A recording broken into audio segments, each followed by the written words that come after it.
بسم اللہ الرحمن الرحیم۔ عزیز طلبہ، آج ہم نصاب میں شامل پہلی غزل جس کے شاعر حسرت موہانی ہیں اس کے تیسرے، چوتھے اور پانچویں شعر کی تشریح کریں گے، اور اس طرح آج یہ غزل مکمل ہو جائے گی۔ تیسرا شعر دیکھیے: میں درماندہ اس بارگاہ عطا کا، گناہ گار ہوں ایک خطا ہو گئی ہے۔ الفاظ معنی دیکھ لیتے ہیں۔ درماندہ ٹھکرایا ہوا، مصیبت زدہ، عاجز، غریب، گناہ گار، گناہ کرنے والا، غلطی خطا کرنے والا، خطا غلطی، بارگاہ دربار، بارگاہ عطا، عطا کرنے والا، بارگاہ کرنے والی بارگاہ، عطا کرنے والا دربار۔ کس کا دربار عطا کرتا ہے؟ اللہ تعالیٰ کا دربار ہے جس سے نعمتیں عطا ہوتی ہیں ہمیں۔ اس شعر میں حسرت موہانی نے حضرت آدم سے ہونے والی خطا کی تلمیح کا ذکر کیا ہے۔ شعری اصطلاح میں تلمیح سے مراد کسی تاریخی، سیاسی یا مذہبی واقعے کی طرف اشارہ کرنا تلمیح کہلاتا ہے۔ تلمیح کے استعمال سے شعر کے معنوں میں وسعت اور حسن پیدا ہوتا ہے، اور اس سے پورا واقعہ ذہن میں تازہ ہو جاتا ہے۔ اور حضرت آدم علیہ السلام کے واقعے سے آپ بخوبی واقف ہیں کہ کس طرح انہوں نے اللہ تعالیٰ کی حکم عدولی کی، شیطان کے بہکاوے میں آ کر، اور ان کو جنت سے نکال دیا گیا۔ تو بہرکیف انسان خطا کار ہے، انسان خطا کا پتلا ہے۔ To err is human. انسان ہے کہ خطاؤں پر خطائیں کرتا چلا جاتا ہے، پر اس کی خطاؤں، اس کی غلطیوں کے باوجود رب کائنات کی عطاؤں کے سلسلے رکتے نہیں ہیں۔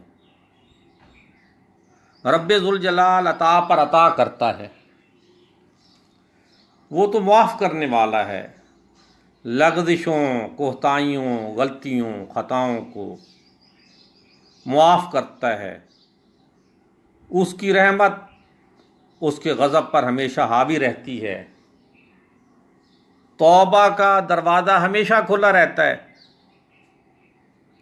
شاعر اپنے گناہ گار ہونے کا اعتراف کرتا ہے، اظہار ندامت کرتا ہے، عطا کرنے والے کے آگے اپنی خطاؤں پر شرمسار ہے کہ تو نے تو ہمیں بہت سی نعمتوں سے سرفراز کیا ہے، نوازا ہے، اور ہمارا دامن اسیاں سے بھرا ہوا ہے۔ انسان جو مسجود ملائک ٹھہرایا، جسے اللہ تعالیٰ نے اس کو کتنا بڑا مقام عطا کیا دنیا میں، اور پھر انسان کی خطاؤں کے باوجود اس کے کرم، عنایتوں، عطاؤں کی بارش تھمتی نہیں، بے پایاں نعمتیں ہیں۔ اور آدم اپنی لغزش سے پہلے تو لازوال جنت کو کھو بیٹھا، پر اللہ تعالیٰ نے اس درماندہ جنت سے نکالے گئے آدم کو ایک موقع فراہم کیا، اور اللہ تعالیٰ ہر گناہ گار کو، ہر خطا کار کو موقع فراہم کرتا ہے کہ میری توبہ کا دروازہ کھلا ہوا ہے، آؤ اور توبہ کر لو۔ اس کی بخشش اور توبہ کے دروازے تو ہمیشہ کھلے رہتے ہیں۔ انسان سراپا معصیت ہے، اور وہ رب سراپا مغفرت ہے۔ ہمارے گناہوں کے باوجود اس کا فضل ہمارے شامل حال رہتا ہے، وہ ہمارے گناہوں کی پردہ پوشی فرماتا ہے، وہ ستار العیوب ہے، وہ غفار الذنوب ہے۔ میں ہر لمحہ گناہ پر آمادہ اور وہ ہر لحظہ عطا کرنے پر۔ تو امام المتغزلین، رئیس المتغزلین حسرت معانی اپنی خطاؤں پر اس کی بے پایاں عطاؤں کی وجہ سے معافی کا طلبگار ہے کہ اے میرے رب، ہم خطائیں کرنے والے ہیں اور تو کتنا بے نیاز ہے، ہماری خطاؤں کو معاف کرنے والا ہے۔ تیری مہربانیوں، تیرے کرم اور تیرے رحمت کی بارش ہم پر ہر وقت، تیری رحمت کی بارش ہم پر ہر وقت برستی رہتی ہے۔ شعر دیکھیے، خطائیں دیکھتا بھی ہے عطائیں کم نہیں کرتا، سمجھ میں آ نہیں سکتا وہ اتنا مہرباں کیوں ہے۔ غزل کا چوتھا شعر دیکھیے، تیرے رتبہ دانے محبت کی حالت، تیرے شوق میں کیا سے کیا ہو گئی ہے۔ الفاظ میں نہیں دیکھیے، رتبہ دان قدر و قیمت پہچاننے والا، مقام و مرتبہ پہچاننے والا، رتبہ دان محبت کا اونچا مقام اور اس کی قدر و قیمت پہچاننے والا۔ عزیز طلبہ، جس کا عشق صادق ہوتا ہے وہ خندہ پیشانی سے ہنستے مسکراتے عشق کی پرخار وادی کو عبور کرتا ہے۔ عشق مجازی ہو یا حقیقی ہو، اس میں قدم قدم پر صلیبیں گڑی ہوتی ہیں، طرح طرح کی دشواریوں اور مصائب کا سامنا کرنا پڑتا ہے، ٹھوکریں کھانا پڑتی ہیں، ذلتیں اٹھانا پڑتی ہیں، رسوائی مقدر بنتی ہے، مگر عاشق صادق کے پائے استقلال میں لغزش نہیں آتی، بلکہ وہ تو اپنا آپ کھو دیتا ہے۔ جو رتبہ دان محبت ہوتا ہے اس کی کیفیت اور حالت دیدنی ہوتی ہے، وہ دنیا و معافیہ سے بے نیاز ہو جاتا ہے، بے خبر ہو جاتا ہے، عشق الہی میں ڈوب جاتا ہے تو اپنی کملی میں مگن ہو جاتا ہے، اور پھر وہ کسی چیز کو خاطر میں نہیں لاتا، تخت و تاج کو ٹھکرا دیتا ہے، اسے تو صرف اپنے محبوب کی رضا مقصود ہوتی ہے، اس کی تو دنیا ہی بدل جاتی ہے، اس کی ترجیحات بدل جاتی ہیں، وہ من کی دنیا کا بے تاج بادشاہ ہوتا ہے،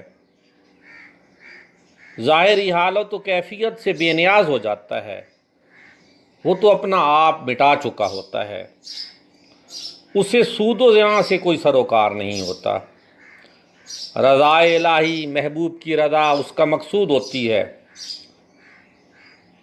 وہ جانتا ہے کہ تن کی دنیا کا کوئی اعتبار نہیں ہوتا، پر من کی دنیا کا کوئی نعم البدل نہیں ہوتا، یہ ہاتھ آ جائے تو پھر جاتی نہیں ہے۔ تو رتبہ دان محبت مختلف کیفیات سے، صورتحال سے دوچار ہونا پڑتا ہے، اپنے بیٹے کو اللہ کے حضور ذبح کرنے کے لیے تیار ہو جانا پڑتا ہے، بے آب و گیا وادیوں میں چلنا پڑتا ہے، طائف کی وادیوں میں پتھر کھانے پڑتے ہیں، اور جسمانی دکھ اور تکلیف اور اذیت کا سامنا کرنا پڑتا ہے، اور دوسرے لحاظ سے دیکھ لیں تو گویا مجنوں بننا پڑتا ہے، پتھر کھانے پڑتے ہیں، اور محبت کرنے والے کی حالت کسی دیوانے اور مجنوں سے کام نہیں ہوتی، وہ خستگی اور درماندگی کا ایک نمونہ بن جاتا ہے۔ تو وہ بھی اپنے محبوب سے، شاعر بھی مخاطب ہے کہ میں تیری محبت میں اس قدر کھو گیا ہوں کہ مجھے اپنی کچھ خبر نہیں ہے۔ تو نے کبھی غور کیا ہے کہ تیری خاطر میں نے اپنا کیا حال بنا لیا ہے، اپنے رکھ رکھاؤ کو چھوڑ دیا ہے اور دیوانہ بنا پھرتا ہوں، لوگوں کے طعنے سنتا ہوں، وہ مجھ پر انگلیاں اٹھاتے ہیں۔ ایک شعر دیکھیے کہ پیڑ کو دیمک لگ جائے یا آدم ذات کو غم، دونوں کو پھر امجد ہم نے بچتے دیکھا کم۔ غزل کا مقطع دیکھیے، پہنچ جائیں گے انتہا کو بھی حسرت، جب اس راہ کی ابتدا ہو گئی ہے۔ الفاظ معنی میں انتہا آخری حد، ابتدا آغاز، شروع۔ عزیز طلبہ، کہا جاتا ہے کہ ایک طویل ترین سفر کا، ایک لمبی مسافت کا آغاز ایک چھوٹے سے قدم سے ہوا کرتا ہے۔ غزل کے مقطع میں، جیسا کہ آپ جانتے ہیں کہ مقطع غزل کا آخری شعر جس میں شاعر اپنا تخلص استعمال کرتا ہے۔ حضرت معانی نے، جن کا اصل نام سید فضل الحسن تھا، حسرت تخلص تھا، تو انہوں نے اپنا تخلص اس میں استعمال کیا ہے اور غزل کا آخری شعر بھی ہے، تو یہ مقطع ہے۔ تو میں کہہ رہا تھا کہ غزل کے مقطع میں شاعر کا بھی کچھ یہی کہنا ہے کہ آغاز سفر ہو چکا ہے، محبت کی راہ پر وہ چل پڑا ہے، ایک نہ ایک دن وہ اپنی منزل حاصل کر لے گا،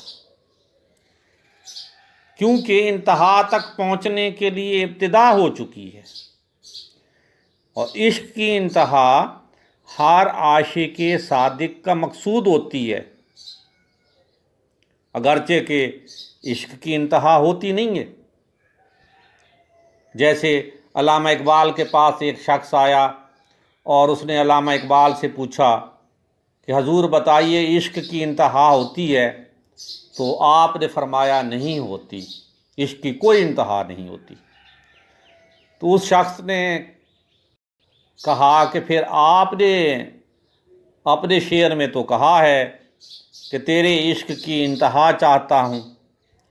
تو علامہ اقبال نے فرمایا کہ پیارے، اس کے دوسرے مصرے کو بھی ذرا غور سے پڑھ لو، میری سادگی دیکھ کہ کیا چاہتا ہوں، مراد ہے کہ میں وہ چاہتا ہوں جو ناممکنات میں ہے۔ تاہم اپنے شعر کی طرف لوٹتے ہیں۔ مقطع میں صنعت تضاد کا استعمال کیا گیا ہے۔ ابتدا اور انتہا کے الفاظ ایک دوسرے کی ضد ہیں۔ کسی شعر میں اگر متضاد الفاظ استعمال ہوں جن کے معنی ایک دوسرے کی ضد الٹ ہوں تو ہم کہتے ہیں کہ شاعر نے اس شعر میں صنعت تضاد استعمال کی ہے۔ اس شعر میں رئیس المتغزلین نے زندگی کا فلسفہ بیان کیا ہے، زندگی سے موت تک کی تگ و دو کو سمیٹ دیا ہے، ہر ترقی، ہر مقصد کے حصول کو بیان کر دیا گیا ہے کہ خلوص دل سے آپ کسی کام کا، کسی سفر کا آغاز کریں گے تو انشاءاللہ انجام بھی بخیر ہوگا۔ خواجہ حیدر علی آتش کا یہ شعر، تھکیں جو پاؤں چل سر کے بل نہ ٹھہر آتش، گلے مراد ہے منزل میں خار راہ میں ہے، کہ منزل پہ جائیں گے تو آپ کو سکون اور پھول ملیں گے، سکون ملے گا، آسودگی ملے گی، گو کے راستے بڑے پرپیچ اور پرخار ہوتے ہیں، سنگلاخ ہوتے ہیں۔ ایک اور شعر دیکھیے کہ چلے تو کاٹ ہی جائے گا سفر آہستہ آہستہ، ہم اس کے پاس جاتے تھے مگر آہستہ آہستہ۔ بات کو سمیٹتے ہوئے کہ رئیس المتغزلین مقطع میں حاصل کلام پیش کرتے ہیں کہ جب انسان اللہ تعالیٰ کی رضا اور خوشنودی کے لیے قدم بڑھا لیتا ہے، جب راہ خدا میں عشق حقیقی کی ابتدا ہو جاتی ہے تو معرفت حق کی انتہا کی منزل بھی اس کے قریب ہو جاتی ہے۔